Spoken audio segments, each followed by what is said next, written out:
My name is Erica Marie Morris, and you are listening to the Candle Business Podcast, where we talk all things about starting, running, and growing a successful candle business. From marketing to mental health, I cover a wide range of real life topics that involve the crazy and wonderful ups and downs that is being a small business owner. Welcome back to episode 20 of the Candle Business Podcast. I'm so excited that you are here with me today. Fun fact, this is the third time that I have attempted to record today's episode. I've been having some mic issues and my Blue Yeti mic has been causing some static. I don't know if it's the sensitivity of the cords or whatever it is, but I switched over right now to the mic that I use for my YouTube videos. So I'm hoping this is just a temporary fix and I can try to figure out what's going on with my mic.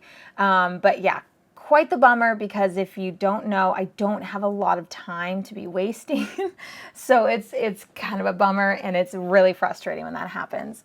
But before I get into today's episode, I wanted to make a little bit of announcement that I've changed some things up with my How to Start a Candle Business ebook that I've been working on and plan to launch this month. So as I've worked on it this whole time, I really have had a hard time calling it an ebook because an ebook is just such like a lackluster term. And what I've really wanted to turn this product into is an ever evolving product. So I want it to be a product that's going to grow in value over time, that I can continue to add more and more content to, specifically video content. So I've decided to turn it into the ultimate guide to starting a candle business, where it's going to start off as a written and audio form of the main guide of step-by-step how to start a candle business, but I'm going to be adding video content to it to where it's going to eventually turn into an online course. And this is the way that I have thought would be beneficial for everybody involved, because instead of you having to wait the next, I don't know how many years it would take me at this point to create an online course, just with the time that I have, but also with it being such a huge project, and actually being able to complete it, within a decent amount of time and launch it all at once. It's going to start off as something that you can get value from right away, and just know that it's going to grow in value and have that video content added over time that you can utilize as you were growing in your candle business as well. And I just feel that this was the best way to do it. That's going to be easiest for me to eventually create an online course for you, but also best for you because when you get in at the lower price, you don't have to pay anything additional later on. You just get in, and then whatever value is added to the product is just added on, and it's going to be updated with video content, and I get to hear your feedback on really what you're looking for specifically to get more detailed video content on. So I'm really, really excited about it. So much better than just a basic ebook. It is going to be a much bigger and better digital product that I have always wanted to provide to you, but I just didn't know how. So I'm really excited about that, and I hope you are as well. And if you want to get on the wait list for that, you can go to ericamariemorris.com/candle business waitlist. And again, I do plan on getting it out this month. But let's jump into today's topic, which is a big one. It is about comparison. It's about you comparing yourself to other businesses. I feel like we all do this. It is just the hardest thing. It feels almost involuntary sometimes, kind of like when you feel yourself judging somebody else for something and you're like, oh, I'm really judging them for that. Why am I judging them? Sometimes it can be just so involuntary that you don't have like control over in the moment. It just kind of happens. And so I want to ask you as we get started with this episode, and I want you to comment down below if you're watching on YouTube.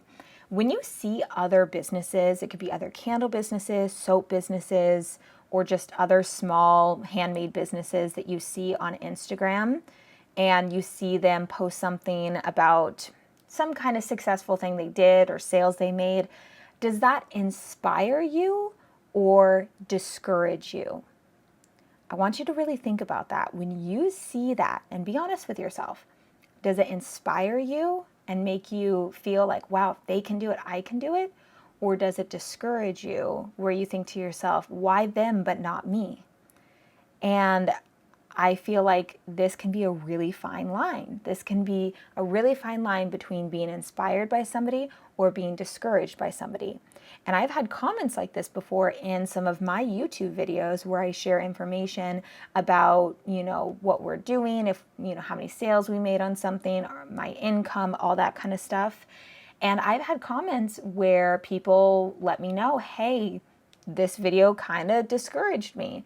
And that's never my intention with creating content. I create content and share with you to document and let you know it's possible that this can happen. It's possible that you can succeed in XYZ of whatever it is. And it's never to discourage. It's really just to share with you what I'm doing at the moment and to give kind of realistic look on, what's going on with my business at whatever point of whatever I'm doing.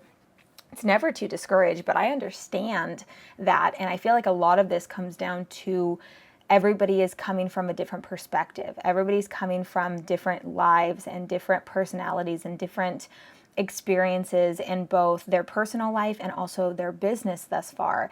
And if you're somebody who feels that you're not doing really well in your business and you look and see what everybody else is doing and you think that everybody else is just succeeding and making tons of money, but you're not. So obviously, you're just not good enough. You start criticizing yourself, and it can be really challenging because when people choose to make posts on social media, they're very picky about what they are choosing to post. They're choosing to post the things that's going to be the highlight reel of their lives, their business, what they're doing. You don't see people making posts about like, oh man, I walked into a business today to see if they wanted to sell my candles and they told me no.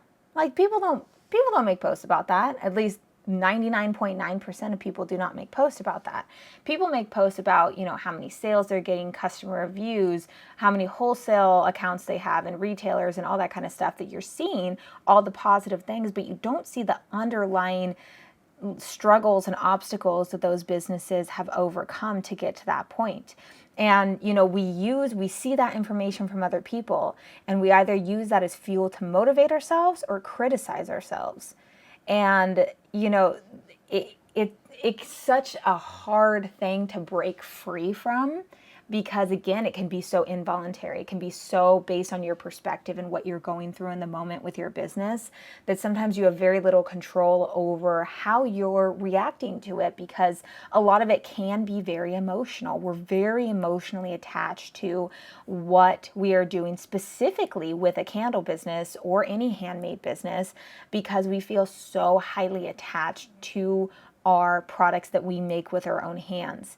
And when we are feeling like nobody is wanting to purchase our product, then they're saying your product is not good enough and you're not good enough either because we are connected so much with our product. And it's hard to take the emotion out of it specifically with handmade businesses because we're so attached, because it's something that we have created with our hands and something that we hope that other people will like enough to want to spend their money on. And even if we go on social media to post our own content and to share information about our businesses, we are flooded with information from everybody else. We get distracted, at least I do. If I go on to make a post and I get distracted by other people's reels and posts and, oh, that's a good idea, and oh, they're doing this, and oh, look at their packaging. And you start to be influenced by what everybody else is doing when people jump on trends, when people are posting about, markets that they're attending, whatever it is, you start to be distracted and influenced by what these other businesses are doing that you may deter from your own goals and your own path based on what you're seeing everybody else is doing. And if you listen to my previous podcast episode where I talked about creating a marketing plan, you know that the best way to do that is by setting one goal and then working backwards to figuring out how you can achieve that goal. And if you go on social media, it's kind of like the shiny object syndrome where you see everybody else doing so many different things and you get distracted. So then you're putting 10% into a bunch of different ways on how you think that you're going to make sales, but you end up not doing anything because you don't have that clear path on what you need to be focused on and what you need to be doing, because you're just kind of jumping and trying to either mimic what other people are doing, or you're inspired by the kind of content that other people are creating or the ways that people are marketing their business or whatever it is. So it can be very distracting on social media. And that's what I found. I mean, if it wasn't for business, I really don't think that I would have social media. I definitely would get rid of my Facebook. I probably would be on Instagram hardly ever. I would still definitely be on YouTube. YouTube is the one that I don't think that I can ever break that habit of YouTube. But it can be very distracting. And I understand when people get discouraged over what they see, because if you are constantly being bombarded with everybody else's success, and then you parallel that to where you are in your business, even if you just started 3 months ago and you are looking at somebody who is 3 years down the line from you, it's hard to not be like, well, how are they doing so well? They've had more time. They've, made different decisions. They've done, they're a completely different person. And to be honest, whatever they do, no matter if you were parallel within the same time, let's say you both started a year ago and you feel like somebody else is doing way better than you, whatever they're doing has nothing to do with you. It's not, unless you're partners in business and you have the same name of your business, that's the only time that you care about what somebody else is doing because it affects your business. But whatever somebody else is doing with their business, it has nothing to do with you. And, it can keep you in this almost like a pessimistic state of mind when you're comparing what other people are doing. And it can really hinder your own growth and what you can do in your business. And sometimes I find myself doing this with YouTube.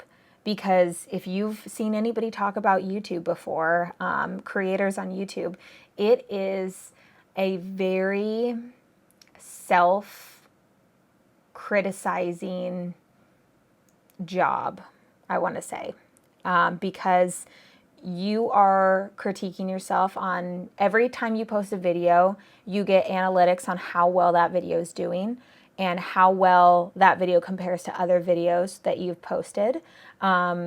You get analytics on how much you're earning or how much you're earning less from the previous months, because honestly, you guys, and I was going to make this a whole video, but I may just put it in this episode, is YouTube numbers are so low. I am making half of what I was making at the beginning of 2023. So from 2023 to 2024, that number has been cut in half. And it's still on the down arrows or whatever, everything's down. Views are down, subscribers are down, income is down, all of that is down. Luckily, everything else in my business is doing pretty good. Candle sales, affiliate commissions are still really good, digital product sales, all that kind of stuff. That's why I diversify and have different streams of income, because being on YouTube is very unpredictable. And this has kind of been something that I've always known, and I've always said that, YouTube isn't forever. But YouTube is just more of a platform now to help out other candle business owners. It's also for marketing as well, and, just kind of everything all together. But I enjoy it so much, and I couldn't imagine not being on YouTube. But it is hard to look at other people who are either, they don't even have to be other candle business YouTubers, but just other YouTubers that are doing quote unquote so much better than me, where I look at their views and I'm like, man, they have half the subscribers and double the amount of views that I'm getting, what's wrong with me kind of thing. But again, that's why a lot of times I have told myself, not to watch any other content that's related to the content that I put out, because I feel like that can hinder my creativity and also hinder my point of view on, just feeling discouraged and being like, well, why isn't anybody else, why am I not getting the views or the subscribers or whatever it is, And it can just be this revolving circle of just comparison. And I'm sure you've done it before on Instagram or whatever it is with other businesses, and you're just looking at what everybody else is doing, and it can really hinder, your growth. And where you can be in life. And so I think to myself, I'm like, okay, so how do we stop comparing? How do we stop comparing to what other people are doing? And I feel like I have done a pretty good job with the whole YouTube thing and just comparing in general, because I live my life by a quote that I think is one of the best quotes I've ever heard. It's so simple, but as soon as I heard it, it has just stuck with me. And I've mentioned it before, but it's do something today that will make your future self proud. I mean, really think about what that's saying. It's saying that whatever you do right now, the only intention behind doing that is to make your future self proud, make it easier on your future self, make your future self happy that you got through whatever obstacles you need to get through right now, that you got whatever work done, that you started the business right now. Because if you think about it, I'm sure if you're looking into starting a candle business right now, or maybe you just launched, or you're making candles and that's something that you have a goal of doing, you've probably said to yourself, man, I wish I would have started this sooner. I wish I would have done this sooner. And just imagine yourself 3 years from now, if you were to either, I'm going to use this term loosely, if you were to give up or just stop, focusing on your goals because it's really hard or whatever it is. Think about yourself 3 years from now. Think about that person and say to yourself, what is that person going to wish, my future self going to wish that I would have done right now that would have made a huge impact 3 years from now? Because when you say to yourself, man, I wish I would have started 3 years ago or 5 years ago or whatever it is, that your future self is telling you right now, hey, you're in that moment, you're the past that I wish I would have changed. I wish I would have done XYZ then, because now I would have been experiencing so many better things in life. I would have been able to be at this point in my business or had this goal achieved or whatever it is.